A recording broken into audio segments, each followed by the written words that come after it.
Hey everybody, this is Mark. I just want to share with you what happened in the subway today. You never know what's going to happen in the subway.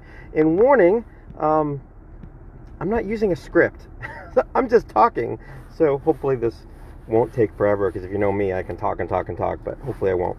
So we're in the subway in Boston. It's called the MBTA. I think that stands for like the Massachusetts Bay Transit Authority. And everybody calls it the T. That's what it's called, the T. In fact, even like the MBTA, all like that's their logo. You see a circle with a big T in it. So we're down there and we're handing out booklets, Where Will You Spend Eternity, these gospel booklets, and people are taking them like crazy. We gave out, like 400 of them today. And there was a T officer there, a woman, and she was very aggressive with us. I mean, I've been doing this for 10 years.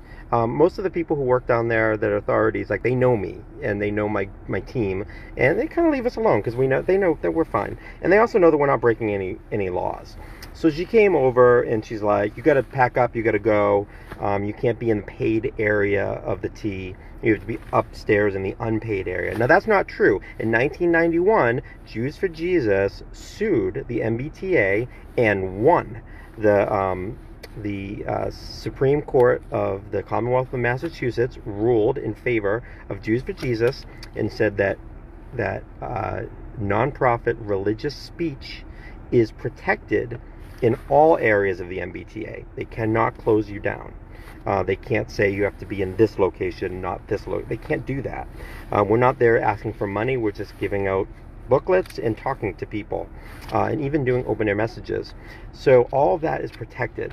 And I actually carry a copy of that ruling with me at all times. I have it printed out, I have it laminated, I have it highlighted, especially the important parts. So, but this woman who works for the MBTA, she's an authority figure, she's an officer there, she said, "We got to pack up," and all that. And I said, "Well, am I breaking the law? What am I doing that's wrong?" "No, you got to pack up, you got to go." And I'm like, "Well, respectfully, I'm not going to unless I'm breaking a law." And I know I'm not. And she was really angry, and she's like, "Well, then I'm going to call, the real police," because she's not like real police. She's kind of like fake police, but she's still kind of police. And I don't really know exactly how that works, but she's not like real police, but she is an authority under there. And I even said to her, I'm like, "Would you like to see the ruling by the Commonwealth of Massachusetts, Supreme Court?" And she's like, "I don't care about that. I only care about, what I say." Like, she actually said that. And I'm like, okay, no, you don't get to make, your authority is not your own law. Your authority comes in enforcing the actual law, not just making it up. But now, and I say this because it's relevant. This woman was a woman of color, and then she comes over to me all mad. She's like, "If you're going to be out doing anything, talking about anything, you shouldn't be talking about Jesus. You should be it's Black History Month. Why aren't you talking about Black history?" And I'm like, "Well, I'm happy to talk with you about Black history if you'd like. I think that people of color have contributed great things to our country. I mean, what else was I supposed to say?" And I believe that. And she said, "Your people have, you should talk about how your people have oppressed my people." Now she's saying this wearing the outfit, wearing the badge, wearing the everything, and she's telling me, and I said, "Oh, is that may I ask, is that the problem that you have with us being here? Is that because I'm white?" And she's like, "Your people have oppressed my people." Okay, back up a little bit. I may be white, but I don't come from slaveholders. I'm an Ashkenazi Jew on both sides, my mom and dad's side. We came from Russia in the 1910s because our people were kicked out of Russia. Just as our people have been kicked all over Europe and all over the world, for 2,000 years. So I don't have any slaveholding, relatives in my background. But even if I did, I'm not a slaveholder, but I don't. I'm a Jew who comes from Russia. So, but she's assuming that I'm somehow some slave, come from slaveholding ancestry, and that I've oppressed her people. And I said, "Well, it seems to me now, since you don't care about the law that says I can be here, but you have a problem with the color of my skin, that's the problem, and that you can't squash my free speech because you don't like my skin color. And this shouldn't be an issue of woke activism. But you know what? It was an issue of woke activism. So then the actual police came, the actual MBTA police, and I explained to the officer, that I have a right to be here and all that, and he actually agreed.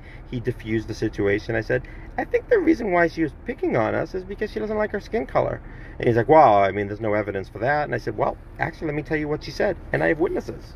And I'm like, that really shouldn't determine whether or not we're allowed to be here or not, is our skin color and all of that, and whether or not our ancestors had slaves or not. My ancestors didn't have slaves. My ancestors, if you want to go back far enough, were slaves. And, and my ancestors have been murdered not that long ago. Interestingly enough, if you're of German descent today, in 2022, I don't hold the Nazis against you, what they did in 1945. I don't say, well, your grandfather was a Nazi. Because unless you're a Nazi, I don't have a problem with you. Just because but this person had a problem because she assumed that my ancestors, many generations back, have oppressed her people. Guys, we got to get rid of this. Like, the devil just wants to tear us apart based on skin color. And it's bad, and it's ridiculous. And the Bible teaches that there's only one race, the human race. This woman, who was so angry, and such a liberal activist, a leftist activist, wanted to shut down our free religious speech, wanted to overstate her mandate. She wanted to do things that the law did not allow her to do because of skin color. And she was whipped up in a frenzy. And she was whipped up in a frenzy before she even saw me. And that's sad. Why do we do that? Don't people know that there's one race, the human race? God so loved the world, the whole world, black, white, anybody, rich, poor, tall, short, Jew, Gentile. I mean, that's what's the great thing about Christ, is that he sees up. It's beyond all that. Is that God so loved the world that, when Christ returns to have his kingdom seen, there's going to be people from all tribes and languages and peoples and tongues. It's going to be everybody. It's such an inclusive message. But what we want to do is we want to ruin everything. That's what we do. That's what human beings do. We ruin everything. And we made it about, that poor woman made it about race. I don't hate her for doing that. I feel bad for her. I feel bad that she's so, whipped up about race. She was looking for racism. There was no racism in what we're doing. All we're doing is handing out these gospel booklets to everybody. We hand them out to black people, white people, everybody. And that's all we were doing, and she just determined that we were going to be racist. That's what she thought. And ironically, by thinking that, she was being racist. Because she was judging us based on my skin color. She was assuming something about me based on my skin color. And that's racist. That's not judging me by the content of my character. It was judging me by the color of my skin. And that's something that I don't want to do to her or to anybody else. But I got to tell you, we've got a problem in this. We got to be praying, because there's such hostility brewing just barely under the surface, where here's somebody who represents the city of Boston, and instead of speaking to me using city of Boston ordinances and codes and all those things, didn't care about what the Supreme Court of the Commonwealth of Massachusetts had ruled, only cared about the color of my skin. As this stuff becomes more and more prevalent, and we see this more often, it's going to be a big problem. Huge. So let's be praying for our country, let's be praying for one another, and let's be praying that even if someone does, attack us with racism, because I believe I was attacked by racism today. But let's never attack back, ever. We are not, Romans 12:21 says, do not be overcome by evil, but overcome evil with good. That was evil. That she wanted to shut our religious free speech down. She wanted to kick us out. And she accused us of things that aren't true about us. Just because of the color of our skin. By the way, we did stay.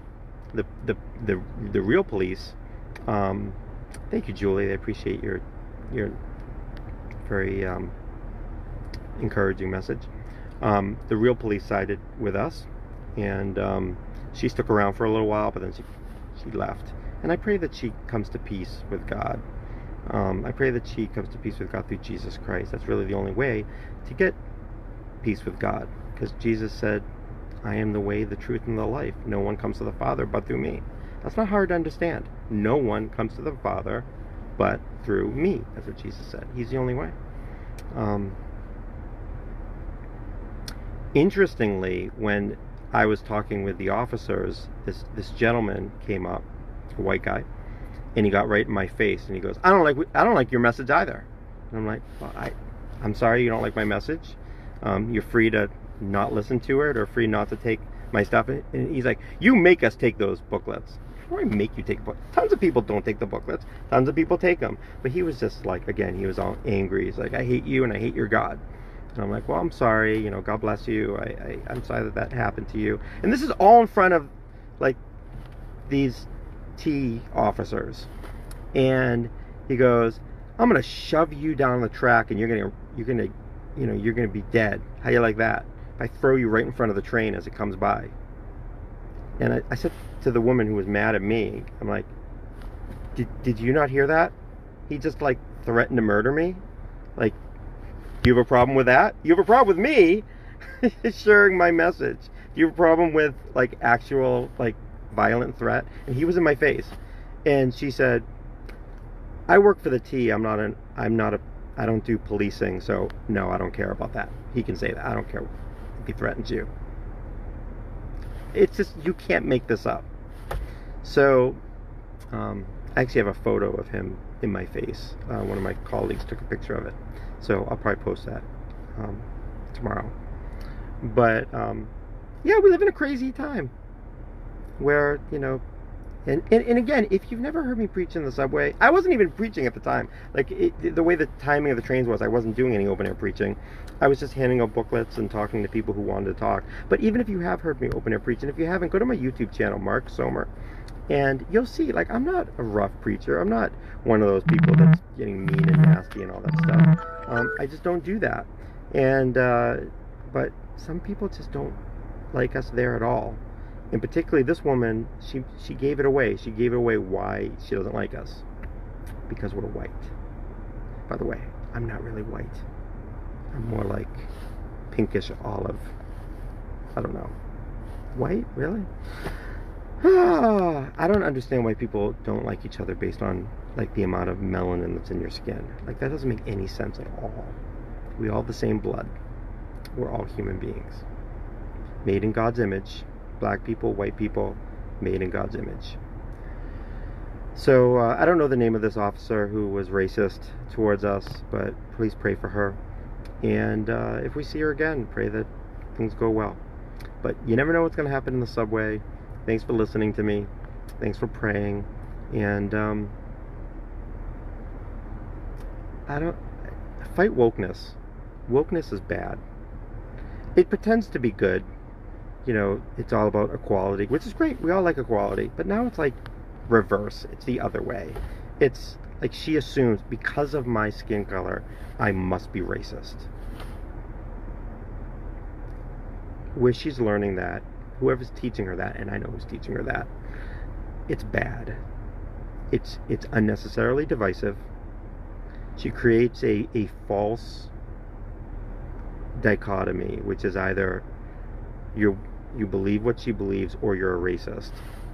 And what she believes is that anybody who's white is a racist automatically because of systemic things. And we gotta fight that. That's just not true.